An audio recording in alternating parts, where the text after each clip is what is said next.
This is the Lone Crater YouTube. We hope this video helps. In this video, I will explain how to change the oil in your Toyota FJ Cruiser.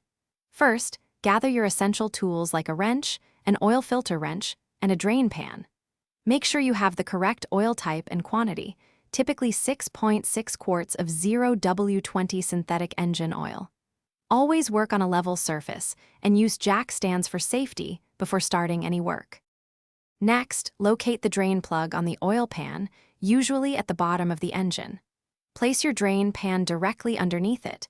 Carefully remove the drain plug and allow all the old oil to flow out completely. This usually takes several minutes. Once drained, reinstall the drain plug securely with a new washer to prevent any leaks. Now, it's time to replace the oil filter. Use an oil filter wrench to carefully remove the old oil filter from its housing. Before installing the new filter, apply a thin layer of new oil to the gasket. This helps create a good seal.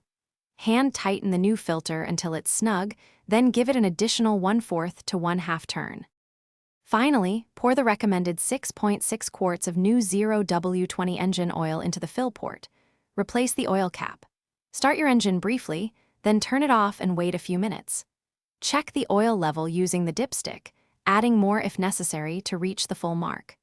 Remember to check the description for links to products and other great deals, including Little Tree's Black Ice to keep your car smelling fresh.